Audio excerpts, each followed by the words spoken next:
What's going on, everybody? This is Brandon. This is Bryce. Welcome back to ComixKings. Welcome back to the kingdom, or welcome if this is your first time. We've been getting a lot of new people coming into the chat, so I'm super excited to hear from everybody.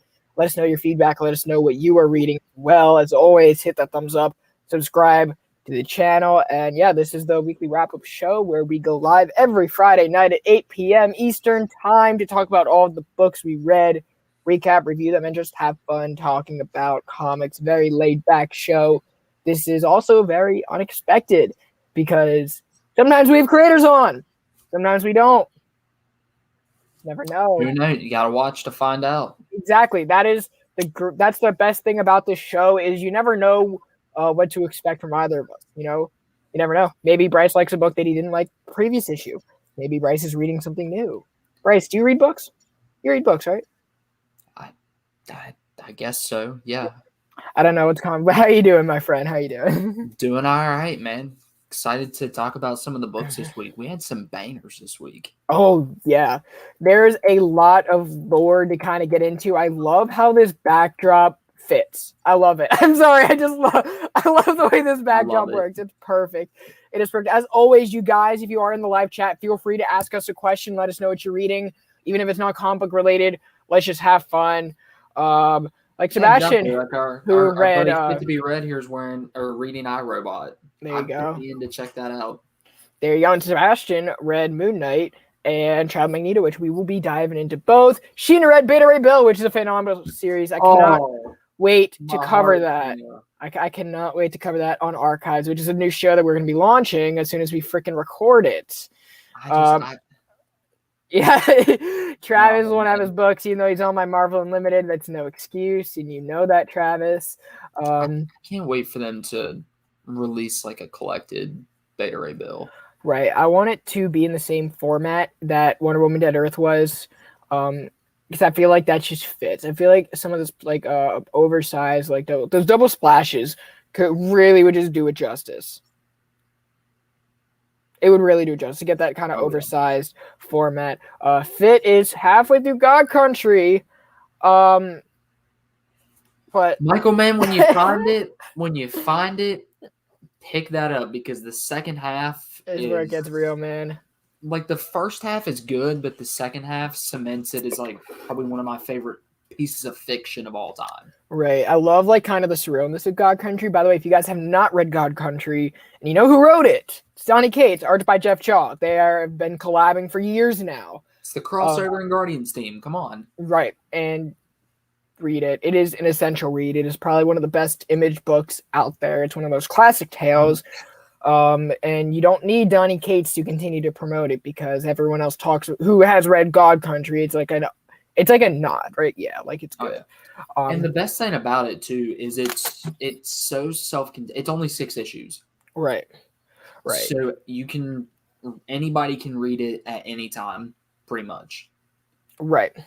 And we did get confirmation Kaare will be back. Kaare Andrews will be on the show, you guys, to give a little preview of Amazing Fantasy issue 2. As you guys know, Kaare Andrews was on Creators Corner earlier this month, and we talked about his new book, or this was like last month. It was like exactly a month ago, probably. To talk about Amazing Fantasy, issue 2 drops next week, so we are going to provide you guys with an exclusive preview, get you guys excited, get us excited, because I'm really excited for it, because it's like everything I love about Marvel, just like an Elseworlds Marvel story in one book. So, as always, you guys are here. Get to know. I actually was just able to read the first issue a little bit ago, and I'm excited now. I'm really excited. It's a good book. It's a good book. But to continue to get into books, Bryce, you want to kick off the show today? Yeah. Sure. Let's start with The Flash. Oh, right. That guy. This book almost got to me tonight when I was reading it. It was just Jeremy Adams is doing a great job. His run started out kind of rocky, but overall, I feel like he's really coming to his own in this book. Especially the way he just writes Wally as a normal guy. Wally West is probably one of the most relatable characters that DC has. Right. And this book shows it almost to perfection, in my opinion. He's constantly trying to balance like his new job with Mr. Terrific, while at the same time being the Flash, even though Mr. Terrific kind of said he could come and go as he pleases, Wally still didn't want to let him down. We've got a great moment between him and Heatwave. So if you guys don't know, Heatwave has cancer. They've given him limited time to live. This is all covered in the last issue. I could only imagine that conversation right now just in my head. Dude, it's beautiful. It's beautiful. And at the same time, what's up, Melvin? Okay, oh man, that just hit me. That just hit me. That was a Rogue quote. I'm slipping tonight. I love Rogue.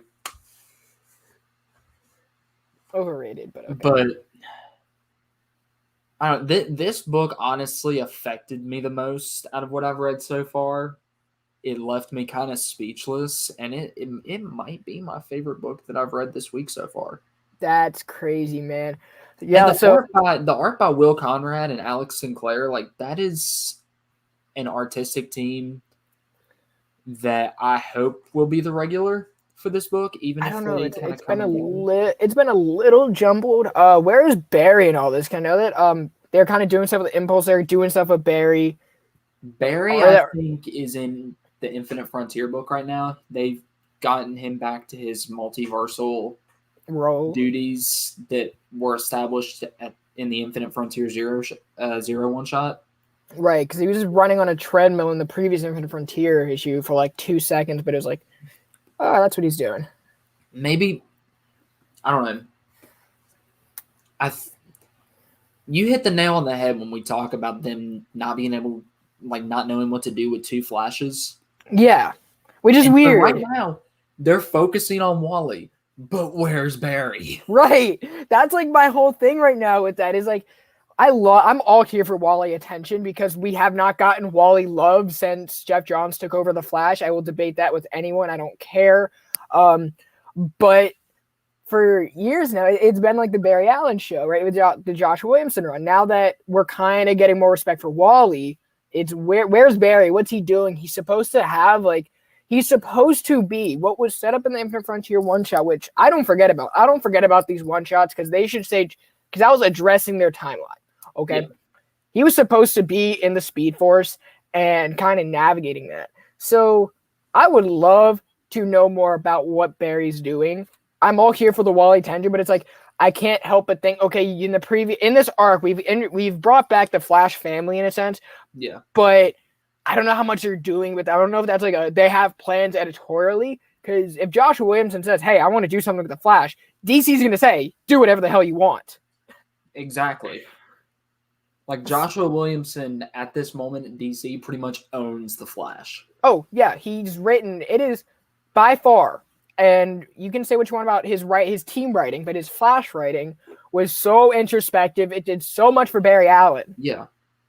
Like you don't just get 100 plus issue runs unless you deserve to have a 100 plus issue run. And you are never going to see those kind of runs anymore in comics. You're not going to.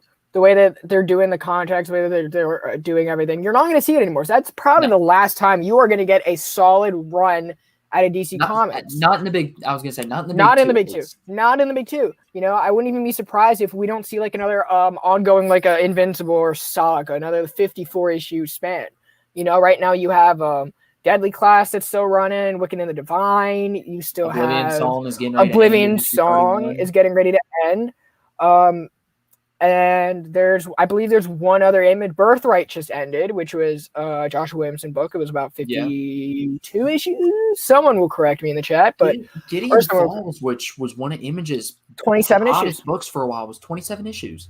Oh, and I'm getting that hardcover, man. I already pre-ordered that, John. I'm all over that. That's an awesome book. But the way that we're seeing these runs is they're just going to cease to exist, and it's kind of a shame. Yeah. But now I feel like with writers, it's like they're going to tell their story or their take on a character. So it's like, yeah, you're going to have Tynion's take on Batman, which we've seen. Yeah. But right now we're seeing Jeremy Adams' take on Wally West. Which hopefully honestly, if he kept this up and wanted to stick around for 50 plus issues, right, take my money. But honestly, you mentioned Barry. What I would love to see them do with the Flash book Melvin cracks me up with that edit from the Justice League animated series. When Batman reveals everybody's identity to keep it's like Wally West, Clark Kent, Bruce Wayne, Right. but instead it just takes off. It's another Batman mask. Right. But no, what I would love to see them do with this Flash book is make it $4.99, but you have a split book, and instead of a backup story, you give half the book to Wally and half the book to Barry. Right. What's going on, Bovey? I haven't seen you in a hot minute, man. What's up? My man. I knew that hand. I was like, that's him. I'm like, that's my buddy. And if these writers are as good as they seem to be, then they should be able to tell a solid story right. in 15 to 17 pages. Well, the other thing you got to look at, a lot of it is where am I going to get my royalties down the road? Did you have Chick-fil-A for dinner? I did have Chick-fil-A for dinner. You're ridiculous. All right, guys. I read a book. I want to talk about another DC book just because we were kind of on the subject on DC continuity. But this is a book that has been continued. It looks great. It reads great. This is Tom King back writing in his little narrative sense and continuity. Supergirl, Woman of Tomorrow. This is number 3, artist by Bilquis Evely. It looks phenomenal.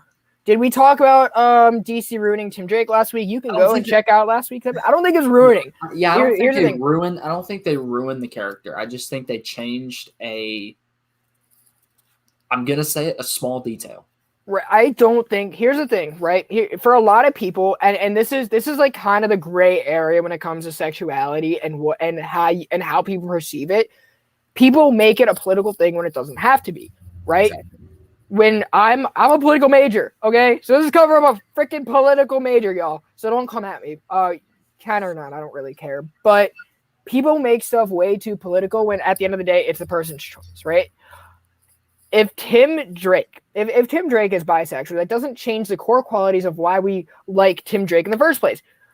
Being bisexual does not take away your intelligence. It does not take away how kind-hearted you are. It doesn't take away your empathy. It does not take away his leadership in the Detective Comics run that Tynion wrote, which is why I loved it in the first place. Now, if the writers down the road, right now, I think it is completely unfair to say you ruined his character because there's no after effect. We haven't seen the longevity of it, right?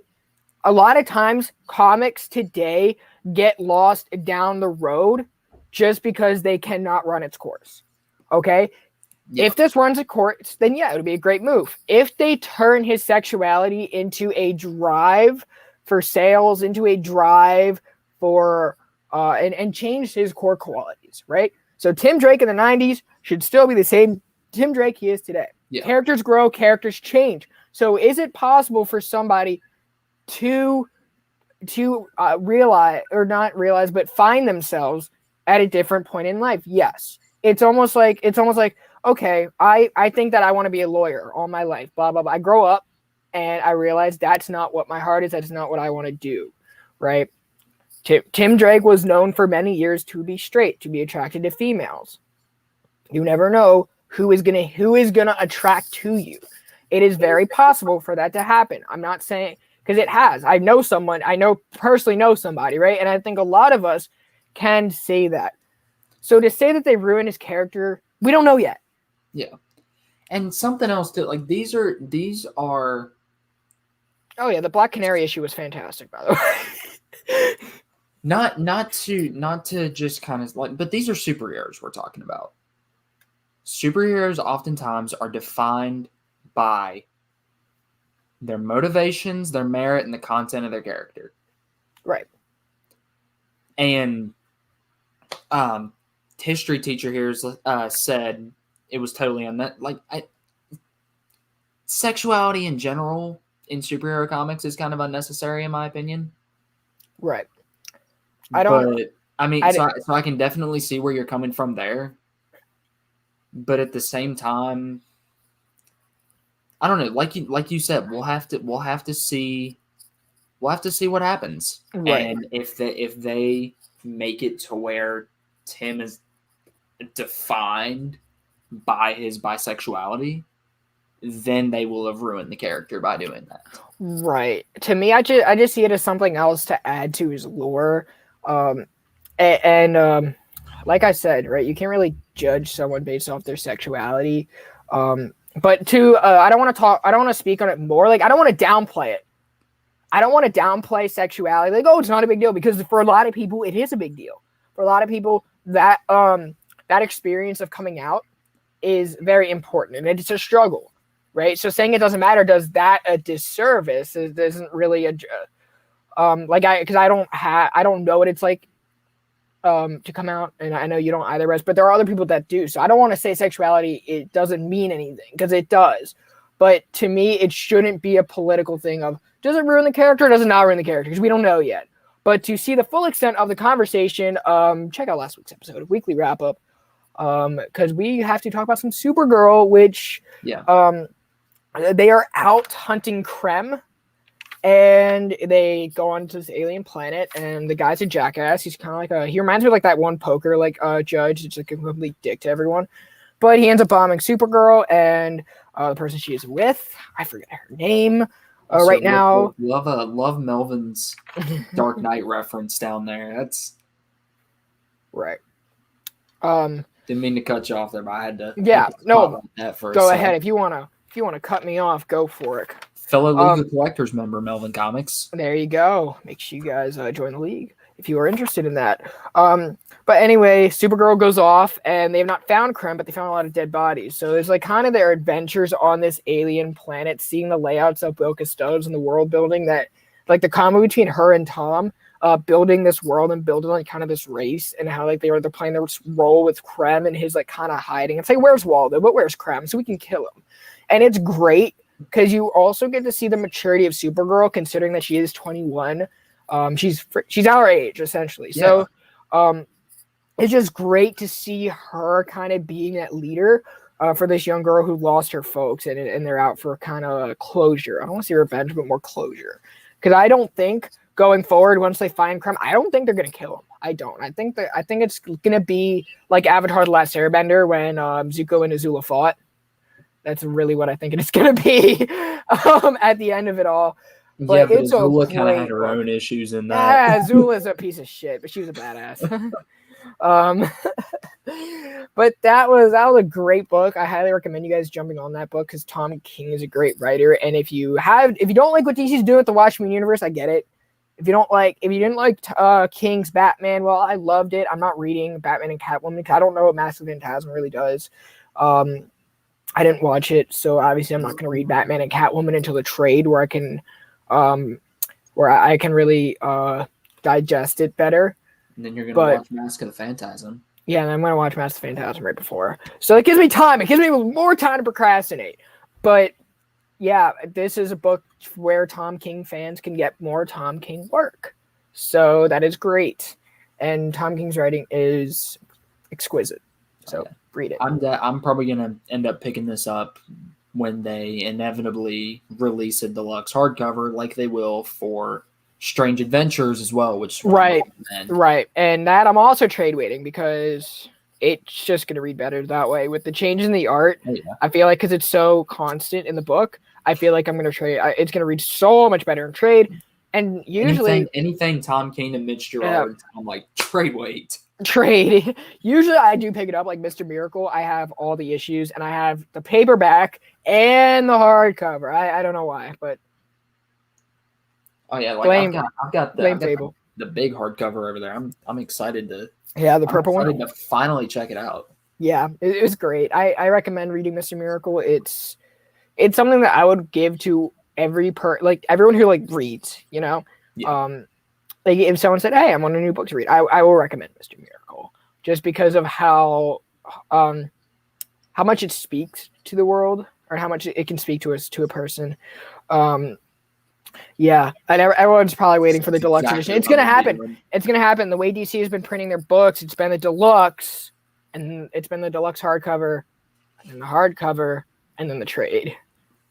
So you're gonna get the hardcover first. Miracle took a while to get a deluxe hardcover, but but they sold. Strange Adventures is probably going to go straight to deluxe. Yeah, and they've been doing that more recently. Like the Joker War hardcover came out before anything else. Like you haven't seen the paperbacks for it. The Green Lantern hardcover came out before the paperback. Same with Suicide Squad by Tom Taylor. Yep. So they're definitely haven't trying to make their money on the hardbacks, which I personally love the hardcovers just because there's more in them. Oh yeah, and I love to see like the scripting and sometimes you'll find some of the letters pages in Marvel hardcovers, which I love. DC will give you a lot of sketch work too. Yes. Also, I like variants, but sometimes they're a little bit too expensive. You get them in the back of the book. So I'm like, I got them. Top variant Tuesday. Boom! Right in the back of a hardcover. Speaking of a book that I'm buying in singles, we'll be getting the deluxe hardcovers when they inevitably happen because this book's selling so well. And then eventually the omnibus. Huh? I was going to say, were we talking about... And then eventually the omnibus... Nightwing 83 came out this week. Yep, that's the same book we were talking about. You want to talk about it? This book, man. Okay, so I'm just going to preface this with saying, before I even got to sit down and read this issue, I already had seen YouTube videos of people complaining about politics being inserted into this book. And I'm just going to say that for me personally, that was nowhere to be found. Right. I don't understand where that. Yes. It'll get complete. I feel like they'll go complete collection routes with that. They're gonna do the hardcovers. I think they're gonna give you all the hardcovers, and then I think they'll give you the complete collections. They could go the omnibus route, but I think it depends on what they're doing next. Yeah.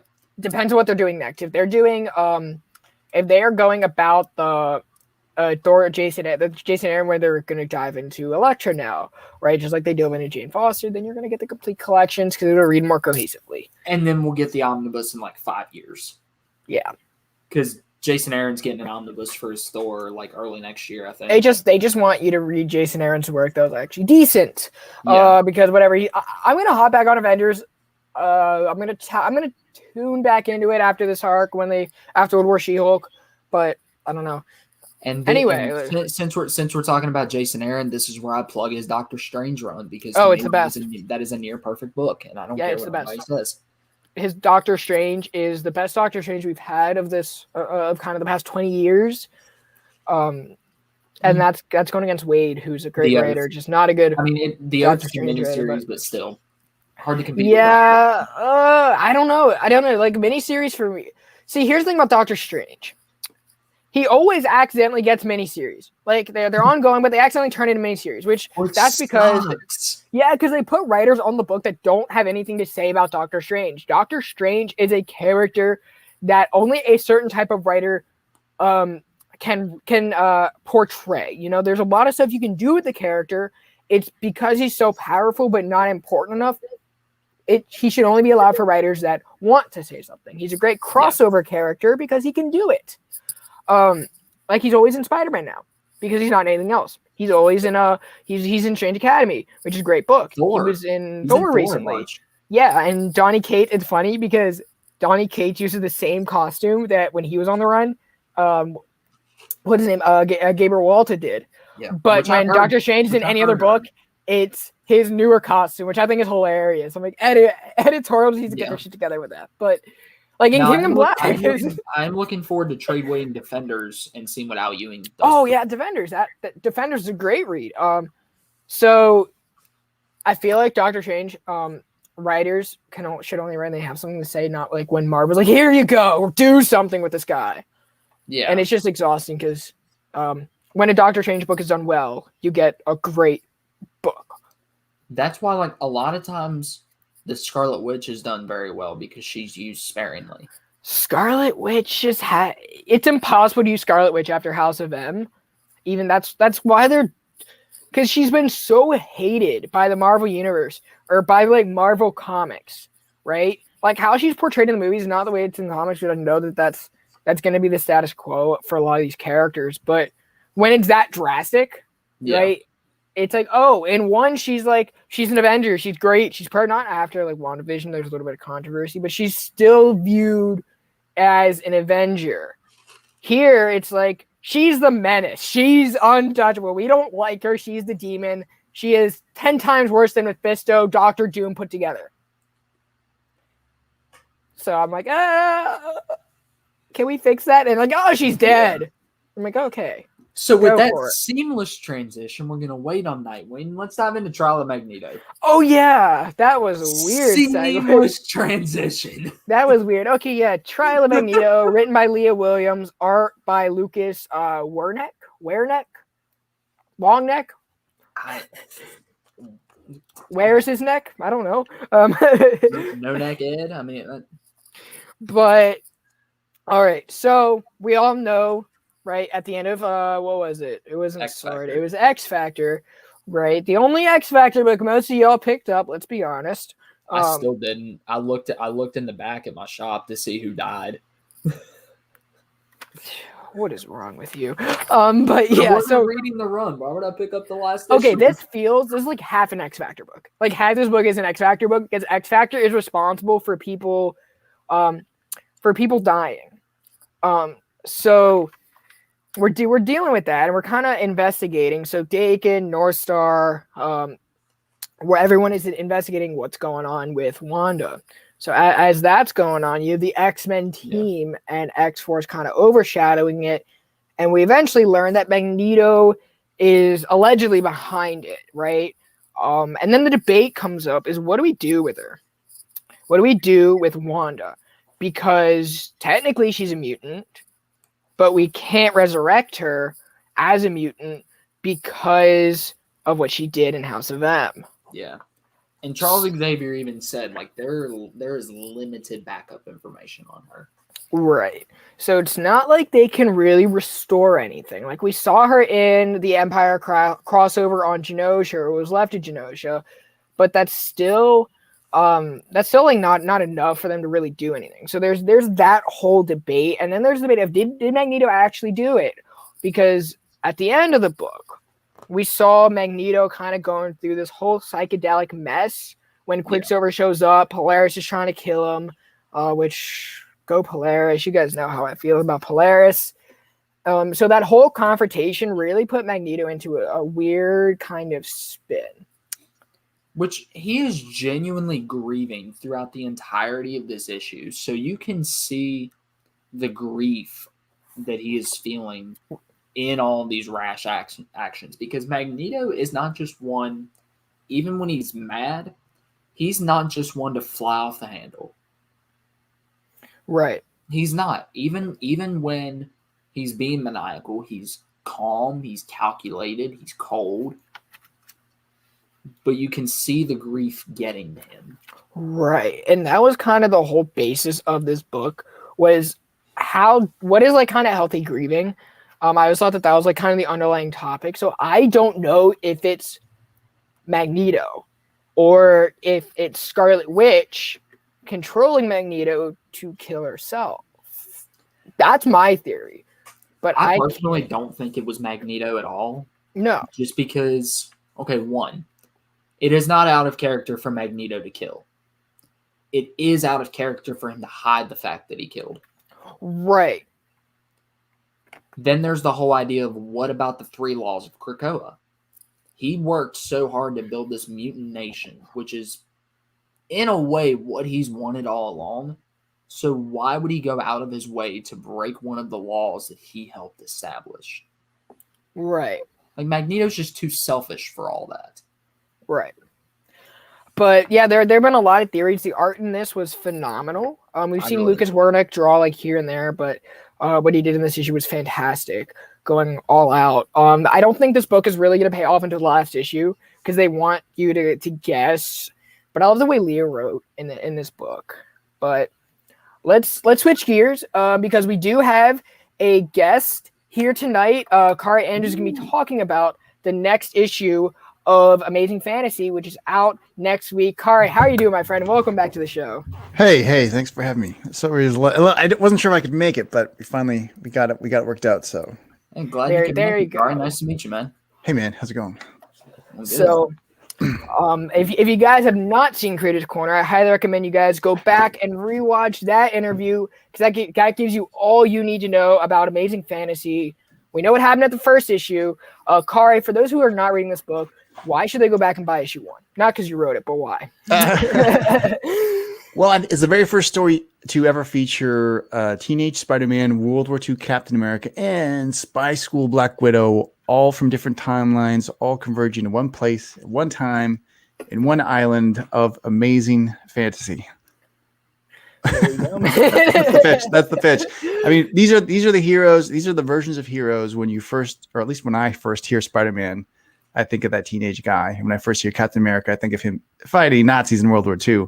Right. And when I first think of Black Widow, I think of the Russian spy Black Widow. So it was really a cheat for me to play with all three of my favorite versions of those characters all at once. Right. And then at the end of issue 1, we kind of saw them each kind of go into those tribes that we talked about earlier. What can we know, or what do we need to pay attention to going into issue 2? What do we need to pay attention to? There is a little web preview that I saw hit the internets today, and it shows a few pages from the story. What you really need to know is issue 1 is like what happened? How did these heroes, where were they, and how did they get to the island? Issue 2 is kind of what happens when they get there. And then issue 3, which is the issue after 2, of course, spoiler alert. Oh yeah. That's where freaking way. That's where it's a huge spoiler. I would never guess. That's where things go real bananas. So, but I think you need the 2 to get to the 3, and I tried to make 2 as enjoyable as 1 and 3. I just looked at the letters for 3, and I think 3 is gonna be pretty. I'm all hyped up for 3 right now because I just went over the letters for 3. I've drawn the whole issue. I've drawn all the covers up. My art is all done, but you get one more chance at the script when you get shown the lettering pass for Marvel, and it's a big help because it's a clean read, and you get to read the letters, and there's too many words in this on this panel. I do a lot of erasing of text as much as I can when I get that pass back. But two's fun, man. Like it's we're in it. We're on the island. It's fantasy. It's adventure. It's orcs and cat people and bird people and frog people and all kinds of different creatures. So it's everything in the animal kingdom on one island with our favorite Marvel superheroes. Exactly, totally. Yeah. You know what it really was? Is I had this urge to just use my favorite versions of the characters, like minus today's any kind of like politics or any. I just felt an urge to go back to just like, what these are heroes, let them be heroic in a fantasy land. Like I wanted to step far away from whatever's going on in the world today, and this is what happened. Oh yeah, and that's the dialogue in issue 1 was just fantastic. Like you could tell that it was those versions of the characters, even just by the way they talked. Oh, good, yeah. I was like, wait a second, did I sound like Stan Lee there? I was missing maybe some Stan Lee punctuations there, but I love these characters. Man. I love that stuff. I love that stuff too. I should have put that. That would have been if I would have do it again. Maybe I would have put a bit of a narrator in there, but that's the one element that. But then you're stealing from Stan. I don't know. Right. Maybe that would be too far, but. Yeah, you could always do like a little Easter egg, kind of like a reflection in the water, kind of like an Excel sheet.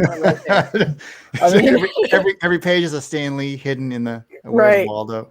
Where's Waldo? Where is Stan Lee in the MCU? Oh wait, he was just with the Collector. Now he's on an island. Yeah.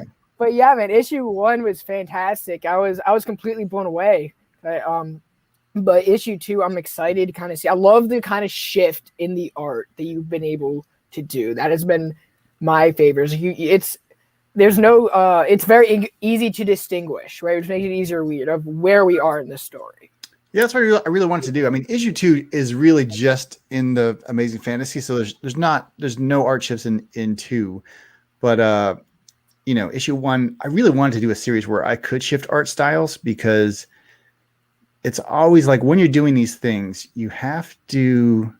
Like, I don't have an art style that people know me by. People sometimes know me by Hulk covers. Sometimes people know me by this manga Spider-Man stuff I did. Sometimes people know me by like I get known by different audiences for different things. So I don't have like a style that I draw in all the time. Right.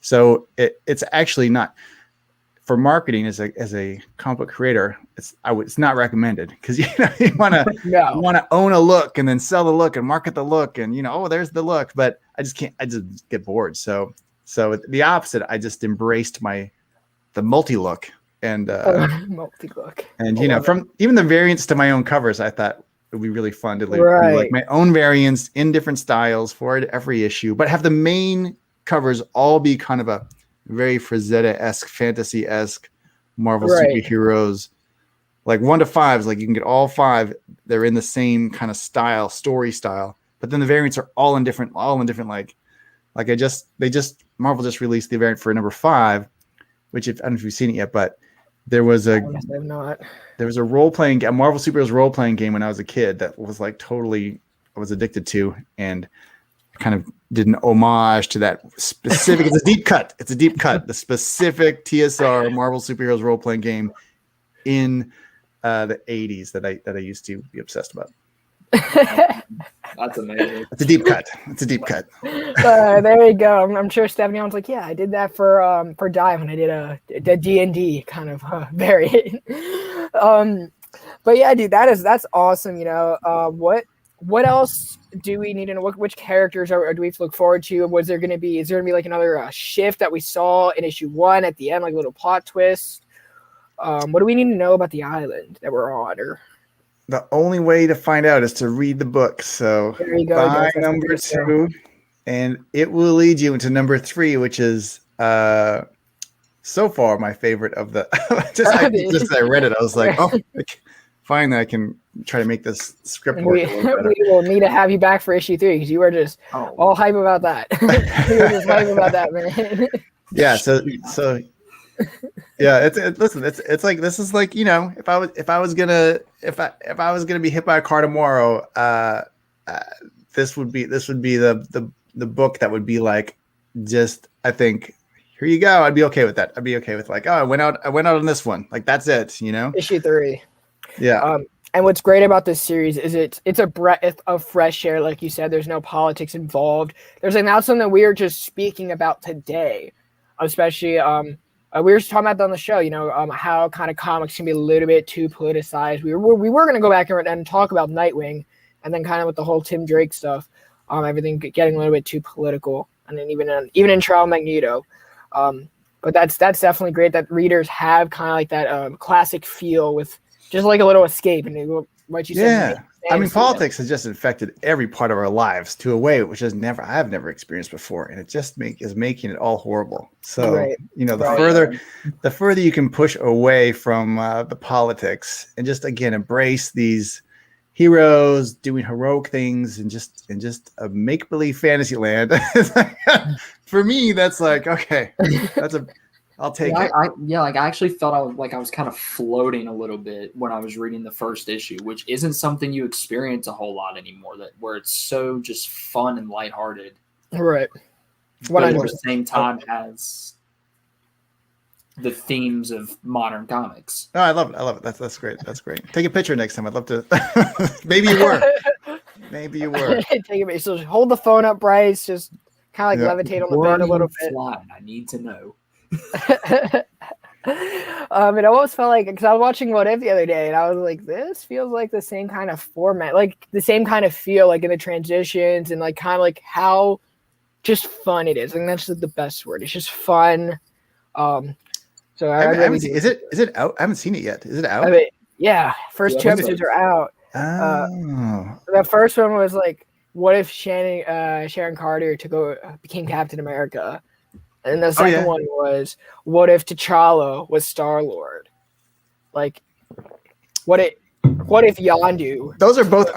Is every series going to be what if one hero was the other hero? Like, what, I don't know. I'm still waiting. Are there more plots? Is there more to do, or is it just like what if hero A was hero B? I don't know. I'm still waiting. What if Howard the Duck was a real boy or something? Or what? They need to do. I think if I was doing what if, I would do what if hero A was hero B, and then I would also do what if Hero B was Hero A, and then I'd have two different stories, do them as like a 2-pack.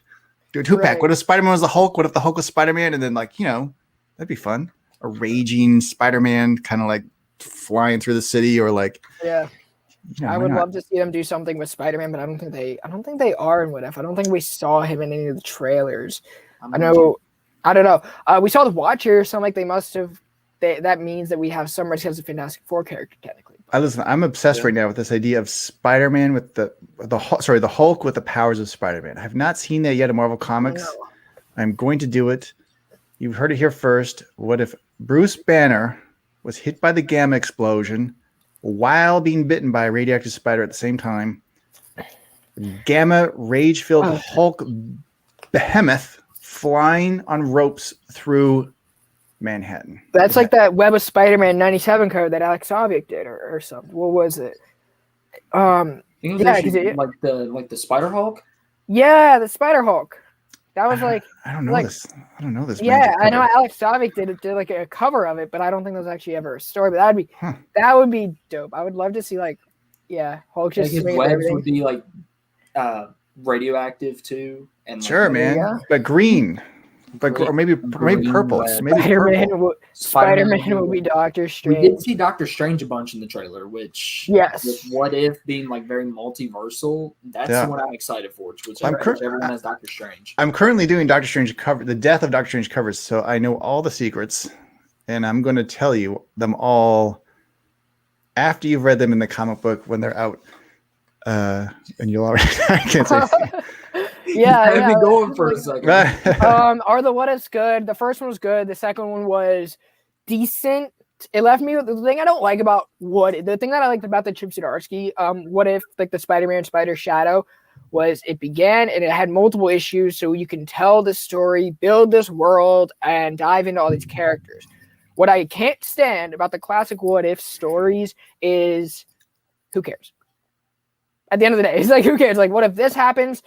And it ends, but most times you have more questions. There's not enough story, personally. I gotta say, the best growing up, the best What If stories were always like baller comic book creators doing a thing, a one-shot thing, like Frank Miller did.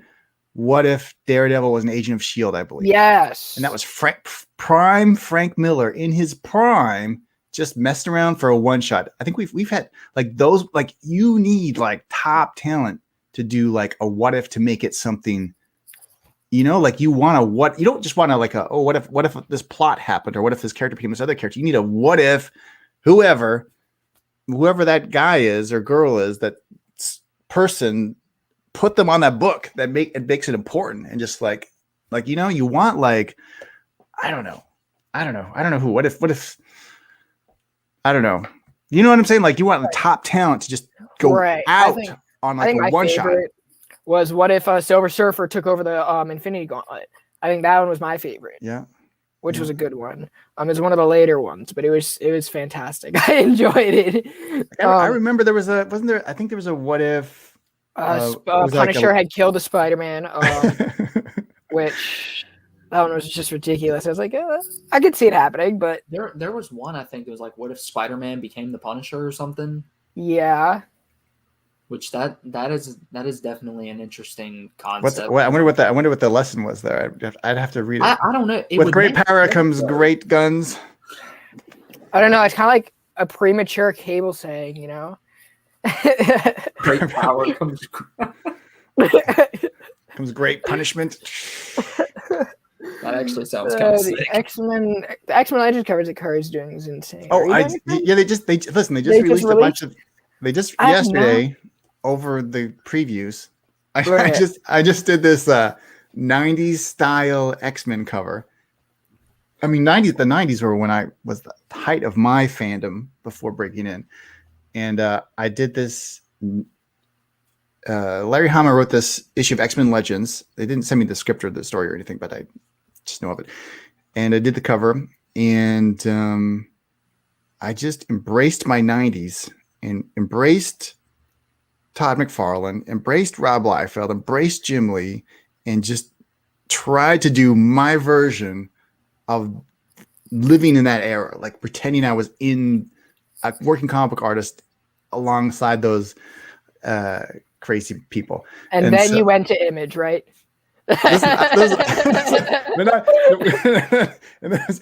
But that was really like my for me as a collector reader before I broke in. That was for me. That was like the hate. That was the top of the top. So it was super fun. I did this cover that was like 2 times. Here, I'll show you the original art. It's right. It's really messy. Hold on. Oh no, let's see it. Yo. This is why you guys need to watch Weekly Wrap-Up. You never know what's gonna happen. I don't even know what's gonna happen on this show anymore. I just come on. I do this show. Bryce talks a lot. I interrupt him like 10 times. He interrupts me, and then we see original art. It all works out, guys. That's why you have to watch Weekly Wrap-Up. Tell your friends. Eat, sleep, and watch Weekly Wrap-Up. Or Creators Corner. Or what else? What else do we do on the show? We have not done another show in a while that hasn't been there, but we will. Maybe not eat, sleep, and watch. And maybe work a bathroom break in there. We don't want to be responsible for that. Shower. Yeah, I don't want to shower a little bit. Take us with you. No, I'm kidding. Where did this conversation just go? I don't know. Oh, what's up, Real Rude? This is what it's like when we talk to each other off camera. You know what? I just keep the same energy wherever I go, but looks like we got okay. Here we go. This is let's spotlight you. This is the absolutely gorgeous 90s style. Love it. I got Jim Lee, or it's not Jim Lee, Jubilee. Jubilee in the rollerblades. Oh, I like how you did the xmen, kind of like the whole like the first issue. Yeah, it was a direct homage to that first issue. And there you go. Yeah, good. And then I got my little box art, my Todd McFarlane style box art down there. Oh, you got the little Omega Red right there. Omega Red, yeah. I'm almost getting a little bit of Silvestri vibes too from that. Yeah, definitely. Well, definitely, like Silvestri was, there was a time when he really like embraced the transition styles, and he's always been an amazing artist. But there's a certain time when he goes from kind of a brushy, thick line, kind of like, I don't know, Buscema style kind of thing, to like more of a Jim Lee. He starts drifting towards the Image style, and it was just like boom, and then he exploded. But that era to me, if I could draw a whole series in that style. I met his son. I don't know if you want to do that. Well, yeah, I don't know. Listen. Why would I want your son? I mean, I'm sure your son's very nice. And for you, I'm sure he fills you with joy. I don't need another kid in my house. It's not I need bigger. I need something more. If this dude's son, I doubt he's that nice. I have 2 sons. Their sons are hard. And I have a daughter. They're harder. They're all hard.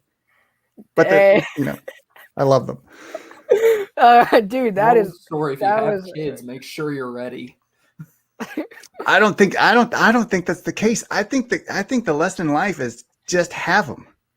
Just have them. You'll never be ready. Just have them. And even if you're the worst father in the world, I have tons of friends that are like, my dad was horrible to me. I don't want to have kids. And then 10 years later, like, we're really trying to have kids. We really want them so bad. Like, you just need to have them. I think the lesson in life is just have them. Like sometimes a chicken is just a way for an egg to make another egg. Like, you got to just have them. I think that's it. And in between, read the comics. Yeah. Especially Amazing Fantasy, because it's your little kid. It's like your other little kid, Hopefully that egg will hatch so you can get another project and another project, just have a bunch of eggs at your disposal. Making things go full circle. That's the thing about Amazing Fantasy too, though. If you have kids, anybody can enjoy this. Anybody can enjoy this. At least there you go. I've become more and more like, listen, I went as far out as I could on this book called Renato Jones, which is like adult book, like just crazy violence, crazy, and that's fun for a while, and then you're like, man, I want to create something that my kids could read if they wanted to. Right. I want to like my series Erratic for AWA. Both my sons 8 and 10 love that book, and it's so fun to like, oh, you can read this. It's even Iron Fist was like pretty adult for those kids, so right. It's like Amazing Fantasy. You can totally have kids. Even though it's like there's high stakes, there's life, there's death, there's war, there's There's a lot of fun stuff. There's just a lot of fun Yeah. stuff on a mystical island, and it's really an all-age book. It's great. You know, if you have kids, read it to them. Read Amazing Fantasy.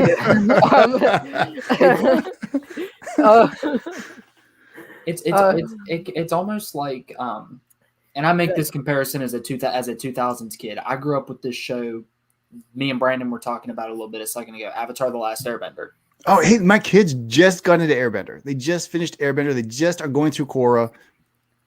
Have you watched any of it with them? A little bit. My friend Josh Middleton worked on Korra for a while. He was an art director for a while. Josh Middleton, like the one who's doing that one. Comic book Josh, yeah. Comic book Josh. Awesome. He's worked on he's done a lot of stuff. Yeah, he did some stints in the animation industry. So he was on Green Lantern for Warner Brothers. He was on Korra for Nickelodeon. That's awesome.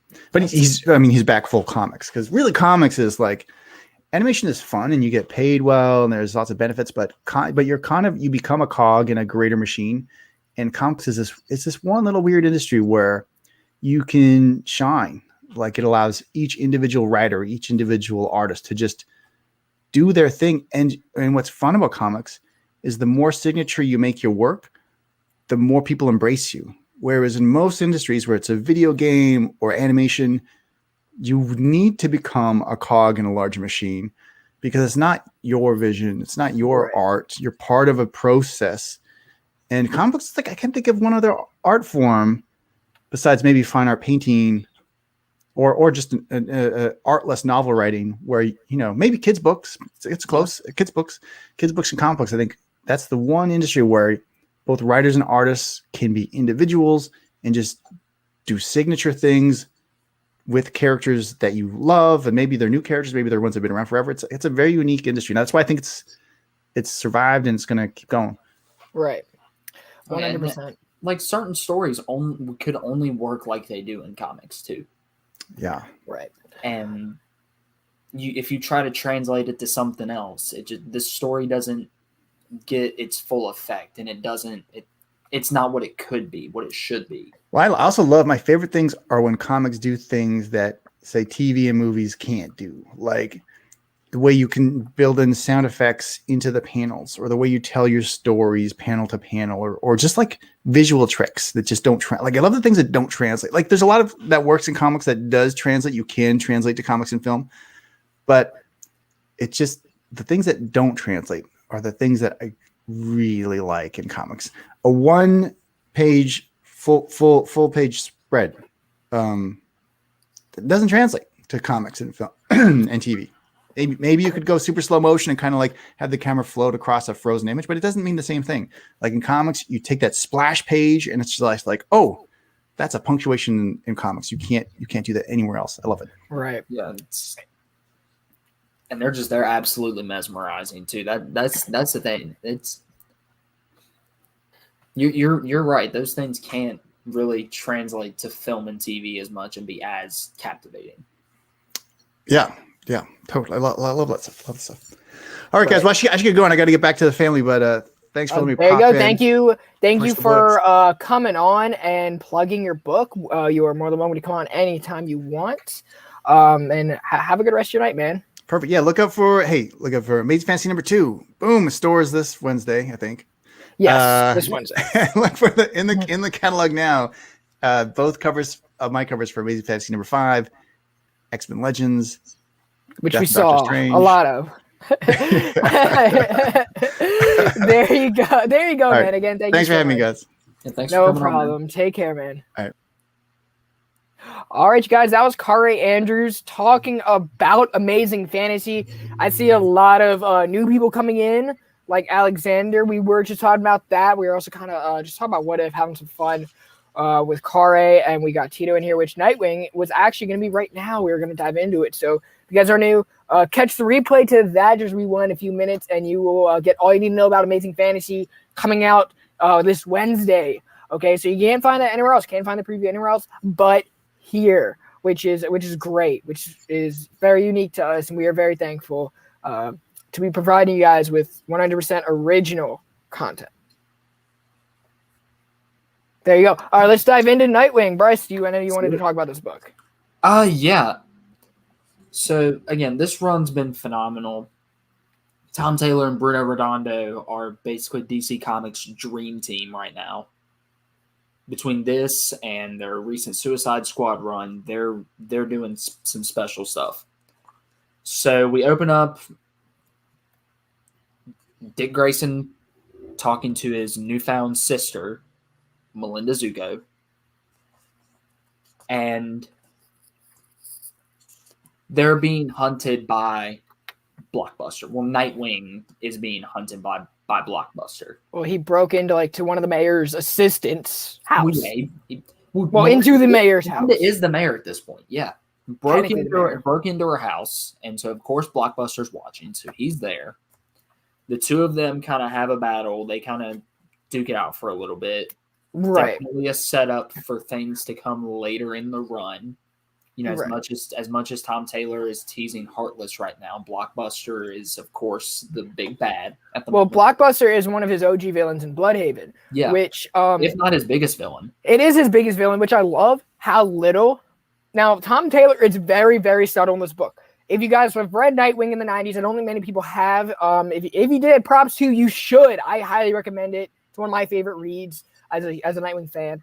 But Blockbuster was such a big villain. I was expecting this book to be a full-out boxing match between these two characters.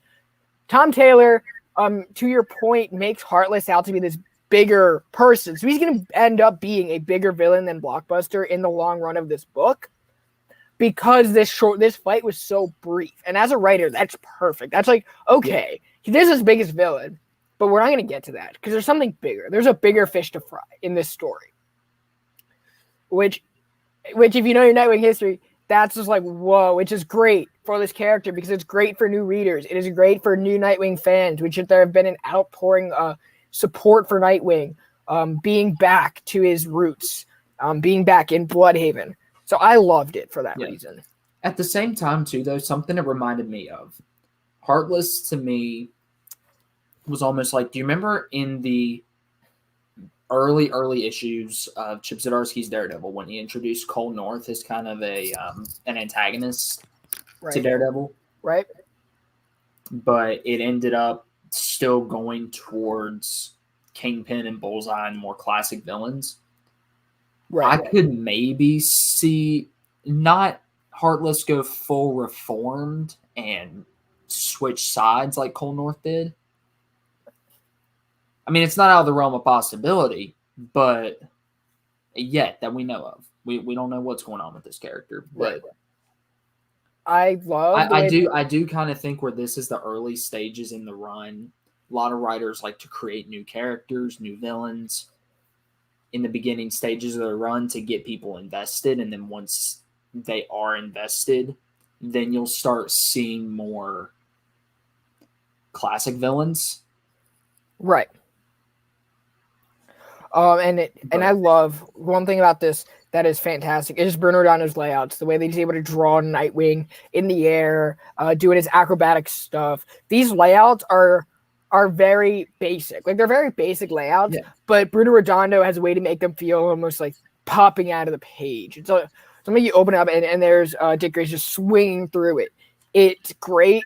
Nightwing is dope. If you're not reading it, I highly recommend to treat yourself to it. Open yourself to a character that really has not had love or felt like the urgency to be a mainstream character since before Battle of the Cow, which is where he died originally. Since the 90s, I would say. And I know a lot of people. I know Brandon detests this run, but I know a lot of people like the New 52 run. It's mainly the Rebirth run that you kind of got to worry about. In my opinion. New 52 run, Grayson was a good story. It just wasn't a Nightwing story. Well, Grayson, yeah. But after this fight with Blockbuster, I mean, honestly, I've kind of seen worse get reformed. We've seen Magneto get reformed on Krakoa, but now look at what he's doing, apparently, allegedly. In a way, like, if villains a lot of times have a very clear-cut motivation. They have one thing that's on their mind, and when they get that thing, certain villains can be content. Like, look at, and of course we don't know really what's going to happen, but look at, like, Apocalypse. Apocalypse seemed very content when Krakoa became an established nation, when mutants finally got the recognition they deserved. Right. And I mean, Apocalypse is like the baddest of the bad if you go back. But I don't know. Right. We'll see. But yeah, towards the end of this book, we see Dick Grayson kind of he has an idea of what he wants to do with this money that was left by Alfred. And I'm also going to plug here that I want to start a petition to get Bruno Redondo drawing Superman. You suck. That's what you can do with Apocalypse and anything else. I mean, yeah. But yeah, what do you do with What do you mean I suck? You don't want to see Bruno Redondo drawing Superman? Like, look at I would this. much rather him draw Nightwing for the next 10 years. Well, you could do both. Oh, no. Okay, well, He maybe can stay on Nightwing. I was gonna say stay on Nightwing, but no, I'm saying just one day. We gonna get it one day. Maybe. I wouldn't bet on it.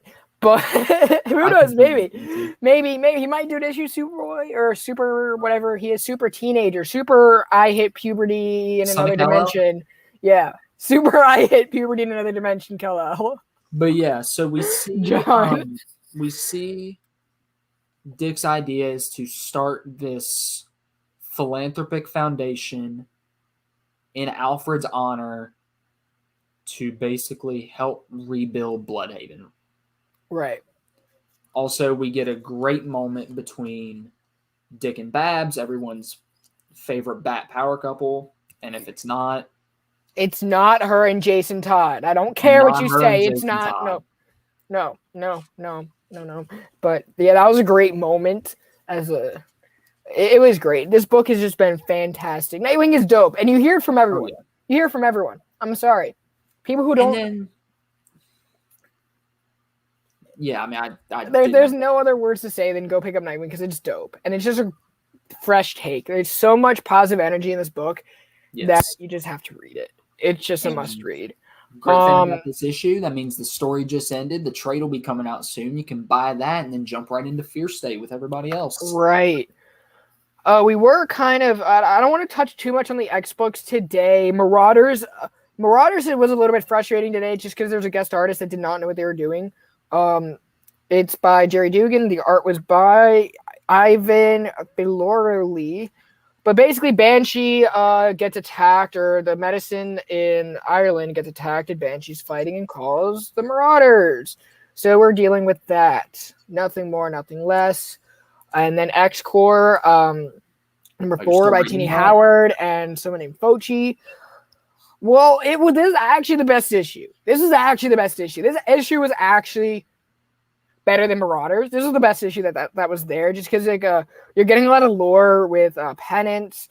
Her and Archangel kind of fight because they don't know what they're doing. There's this French pharmaceutical group that's competing with them, both physically and money-wise. So they're like, hey, let's just buy him out. Great, because we're mutants. But they can't do that. And then you have Mastermind who's getting involved. You have Multiple Man who's doing more than Multiple Man can, but ends up getting attacked in the end. You have Chinery trying to find Penance.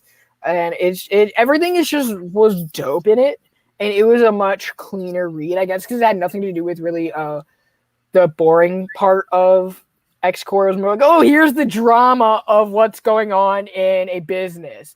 And I guess I was here for it. And see, if that's what happens, because you can have the logistical stuff in there. To me, that stuff is interesting when it is balanced out with the drama. Oh, this was all drama. This was like drama on steroids. I did not get a chance to read Superman and the Authority. I did not. That was the only book I did not read. I wanted to get through Sinister War, which sucked. I'm also trade waiting that book. Oh yeah, Sinister War by Nick Spencer, Ed Brisson, Mark Bagley, Carlos Gomez, Z Carlos. Wow, that's a lot of artists and writers to team up for such a bad book. Basically, it is more the same shit. It is so this felt very much like The Hunted, which was the worst story arc I've ever read. Except this one has what's his face? This one has why am I blanking on his name? Harry Osborn. What's his name? Kindred. This one just has Kindred manipulating every supervillain to kill Spider-Man and somehow makes it out behind a dumpster. Excuse me while I fall asleep over here. Yeah, it's ridiculous. Black Cat shows up, makes you feel like more like The Hunted. And it's the reason why Mark Bagley is drawing this, because there's no other Spider-Man artist out there. There's no art who can draw every single character who's ever appeared since 1964 in a Spider-Man book. Other than Mark Bagley, who's done it since 1988, I think his debut was, 89. Yeah, his year's on Amazing, and then going into Ultimate Spider-Man. Right. For like 89, years. I think it was. So it was great. 30 years. It was great. Oh, Way of X also came out this week. I was about to ask you about Way of X, but did you not get to read it? Way of X. I did not. Okay, so Way of X didn't really end. It was we're dealing with like the sanctuary that was set up. Sword doesn't like it, so Abigail Brandon like it, and you have Onslaught who's trying to overtake. Oh my gosh, why am I blanking on names today? Legion. I ain't just blanking on names. It was the original art that just hit me in the face. You're right here. Thanks, Kaare. You broke him. Yeah, thanks, Kaare. What's wrong with you? I know you're watching the rest of this, but so we have Legion who's like reaching out to Nightcrawler, who's just kicking ass, and he just gets overloaded in his battle, and he ends up dying, and he gets coming back to a world that Onslaught should everyone's head. So we're dealing with Onslaught. It's just a setup. I zoned out on everything you just said there because I started hearing some more spoilers. I'm like, zone. Sorry, I sneezed. Nah, you good. But, you good. Bless you. Fabian Cortez is in this, and if you want to see his character getting abused more, that is definitely the highlight of this book. So. I'm always here for Fabian Cortez abuse. So I think the only character I'm ever okay with just getting tortured like crazy is Fabian Cortez. So I liked it. Art by Bob Quinn, story by Cy Spurrier. Both of our favorite characters is Daredevil, so we have to be okay with him getting tortured constantly too. He's or always do you just mean an tortured. X-Men? Yeah, I mean an X-Men. I love Fabian. Okay, I was like the only X-Men. I'm like, if we're talking about characters getting tortured in general, you can't be a Daredevil fan without enjoying him getting tortured. Well, it depends on who's torturing him. That's fair. I like it when Elektra's torturing him, but that's just a different story. Good God. I mean, if you're reading Savage Avengers, Elektra and Doctor Strange tortured each other. If we're using the same torture. Take another drink of my holy lemonade. Holy lemonade from Chick-fil-A. Close on Sundays, I guess. They actually are. Yeah. So, you want to talk about Moon Knight? Absolutely. Okay. All right. Go for it, Brett. So I'm just going to go ahead and tell you guys now, if there's an artist, a young upcoming artist that you want to pay attention to at Marvel, Alessandro Cappuccio. This is actually his first run that he's drawn at Marvel. Don't know what else he's done, but this is his first work at Marvel, other than like one issue of something else, and he killed this book. So basically, we start out with more of the. It's kind of like a hive mind. Looks like a vampire attack, but we find out that it's not. But it's a hive mind attack. And so we see Moon Knight and his assistant Reese discussing that, trying to figure out what's going on. And all of a sudden, the dude that we see at the beginning get attacked stumbles in. They're patching him up, trying to get the whole story. We see Reese kind of get a little squeamish because there's so much blood around. She's recently become a vampire. So she don't like that. She doesn't like it. She has to leave. Small moment, but I feel like it can mean a lot coming down the road. Right. I really like how this is explaining. This book is saying, okay, this is Mark Spector. He is nothing special. He's nothing that you're not going to expect him to operate on the level of some of our more powerful heroes, like a Silver Surfer or a Thor. It's not going to be a Hulk book, but his role is to fight vampires and kind of get away, because Khonshu is trapped. Khonshu is locked up after misbehaving in the Avengers book, trying to take over the universe, trying to take over the Avengers. So this is saying, okay, this is the study of that religion, the Egyptian religion, mixed with how Moon Knight's able to deal with trauma, I guess, and deal with these vampires. So he's going to fight vampires. Also, he's going to fight his religion. So the mix of those two is very interesting. It's again what modern comics are doing very well, and I'm going to get into this with Kang a little bit. And we're seeing it with Nightwing.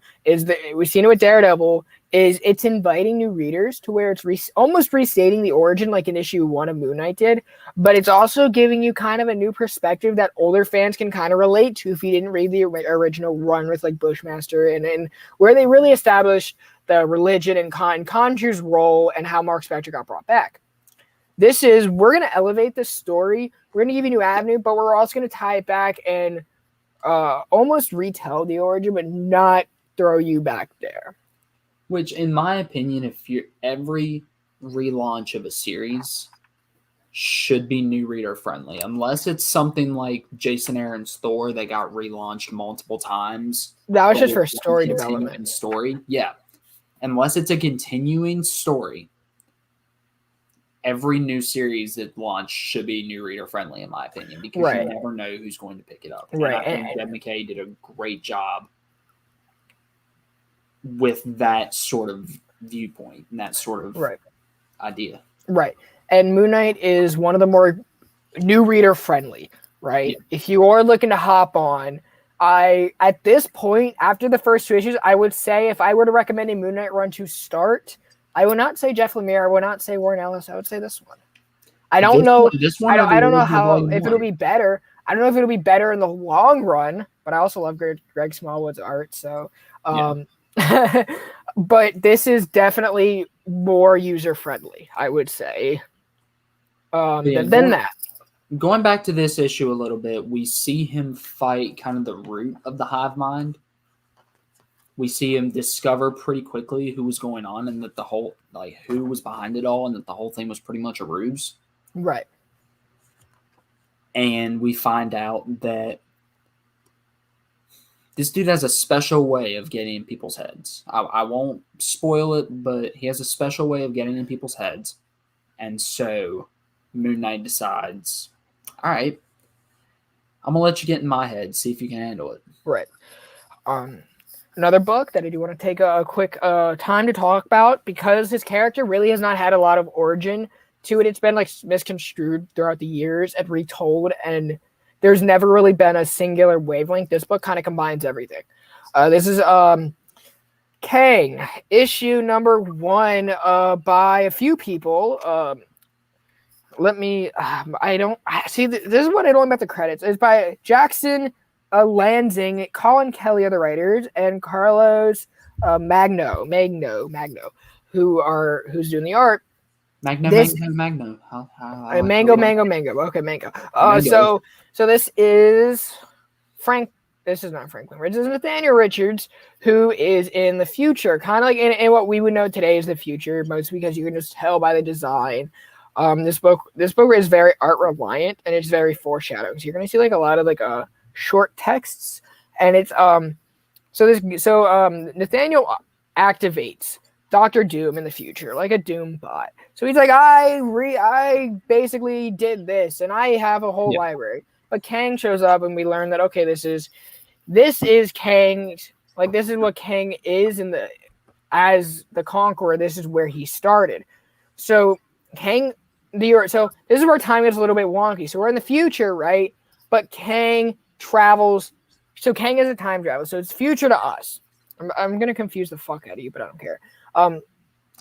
Time travel in general is confusing, and I love it. Right. So Kang is a futuristic character. His older self travels back to the past, so the future to us, to take his character, his self, his younger self, back to the past so he can grow up and become Kang. So time is not of the essence. Where that's really where he learns how to become a conqueror. He gets attached to a tribe, and his older self teaches him not to get attached. And you just see like you just see a lot of good art, and you just see like how you can kind of go from the future to the past, from like a distant future to a less distant future to the past to create a singular time stream for this story to progress. And if I didn't confuse you, you're high. You know what? You know who that sounds like to me? And I'm not making a comparison of character, but just the whole time travel thing. You know who that sounds like to me? Who? Eobard Thawne. Yes, basically. This is an Eobard Thawne. I could see it. But the art was great to look at, which was a huge surprise to me because I'm not familiar with this creative team at all. So I was going into this completely blind. And it was great. And we kind of see how we end the issue seeing how he became a pharaoh. Or not really, but like how he arrived in Egypt all those years ago. So I highly recommend, if you're a trade waiting this, I don't blame you because I probably should do the same. But this was too good to pass by. I was given a first issue. I think I'm going to stay with it. It's 5 issues. I might just do both, collected in floppies and the trade. But if you want to know more about Kang, because he's coming in the MCU, I would recommend reading this. It kind of restates. This is his origin in a nutshell. It's an origin story. Can't go wrong with an origin story to learn about a character. There you go. Do you have any other books you want to talk about? I do not. I have two. Both Star Wars. So I read these out of order, and I hate myself for it. Because I read Star Wars issue 16 by Charles Soule and Rosa Rosanas, because they didn't put and they like usually like, okay, the way that some books do it is read this one first, right? This didn't do it, so I got read it out of order. And if you're on the same boat, read War of the Bounty Hunters first, and then read Star Wars 16 after. This goes the X-Men route and doesn't tell you what order you're supposed to read it in until after you finish the book. And I was like, no, because I didn't figure it out, and I was like, oh, this is what happened. So let me retell it in the way that I didn't read it originally. Let's see if I can do it. Oh, holy shit. So, all right, we are on Jakara. Darth Vader is arguing with Jabba the Hutt. Boba Fett and our little rebel gang are in the background. And we see Kira kind of overshadowing everything, being the badass that she is, and the beautiful Kira that we know Emilia Clarke played. And so we see the fight between Boba Fett and Chewbacca. Chewbacca is pissed off, and then we flip to Jabba and Vader arguing. So if you want to take a brief moment to observe how ridiculous and how petty the two most powerful people are in Star Wars at this time, like money-wise, and influence-wise, just for something that Kira has. Like, Kira just has her ex in the background while these two fools are just arguing over it. And then that buff Hutt, you know that Hutt with the six-pack? Boku? Yeah, Boku comes in. And Jabba, piece of garbage. Yeah. So Boku comes in, and Vader's like to argue, and Vader's like, "Who the f is this?" And they're like, "We don't like him anyway." So it was great. Oh so, my gosh. And while that's going on, Boba Fett and Chewbacca are still fighting. Boba Fett puts Chewbacca on fire, which was kind of cool, and Lando loses cape because he has to take the fire out of Chewbacca, literally. Boba Fett's like, I don't know why you guys are fighting. It's mine. Like, it's my bounty. It's my code. So while all of that's going on, Kira, this is what I love. Kira and Vader get into a lightsaber duel. Kira has her weapon, and she wields it like Darth Maul. So if you guys watched Solo, Vader's like, I know where you learned that from. Like, her style of fighting, Darth Maul. And I was like, that's dope. And I'm like, that's a cool little callback. That's like a dope Easter egg that I saw that I loved. Anyway, Luke comes in, which we see Luke's story take place in Star Wars. So he's flying in to Jakara, but Vader senses him, and he's like, okay, Luke, if come to me now, or I will cut Han Solo in half in carbonite. So in Star Wars 16, which is by Charles Soule again, art by Roman Rosanas, we're seeing Luke's journey, getting past the blockade, we see he sees a vision of him and Vader fighting, right? And how he's not ready to face Vader again because he didn't complete his training on Dagobah, which is a callback to when Yoda warned against doing that. So Luke is really contemplating everything. We see the end of the battle between Kira and Vader, and we see kind of what the rebels are trying to do, because Lando's like, well, we should not get involved, which he's right. They shouldn't. Okay, Luke gets past the Imperial blockade around it, and as he's going near and he gets the threat, he turns his plane, wow, did I really just say a plane? His X-Wing around, okay? Because he's like, I'm not ready, because he saw himself getting cut in half, much like what they wanted. So it's to be continued. So these two issues really talked. You had Luke Skywalker's, how he came about in this mess, and then you saw kind of the main story, which if a main tie-in and a event book talk to each other more, I couldn't tell you, because they talked very well in this. I just would have liked them to give me the heads up. Hey, read this one first. Yeah, which thank you for the heads up on that, because I'm going to be doing a catch-up binge on Star Wars over the next few days. Yeah, it's been dope. My week, I've kind of fallen behind on my Star Wars weeklies a little bit, which is why I haven't been covering them as much on the show. You guys know I love to talk Star Wars, but hopefully next week. Which Star Wars has been great, you guys. So I highly recommend it. Other than that, announcements for the channel. Ron V will be on the next Creators Corner show. We just had a segment with Ron Garney yesterday, which is fantastic. We talked about Berserker. No vowels. Loved it. No vowels. No vowels. Berserker, which is great. Other than that, make sure you guys follow Bryce on Instagram. Everything's in the description below. You can find me on TikTok, ComixKings, Instagram, ComixKings, Bryce, Hillbilly Comics. And then we're working on bringing in a new show called Archives. We're going to deep dive into some trades, kind of a re-look at some books, talk about it. So we pre-recorded, not live, so you don't have to worry about catching us. But if you want to catch this show every Friday, 8 p.m. Eastern Time, Creators Corner. Make sure you follow Instagram for those announcements. Ron V will be on soon. Other than that, the guest list is pre-fire. Can't talk about it yet, but just know that the fall is going to be for ComixKings.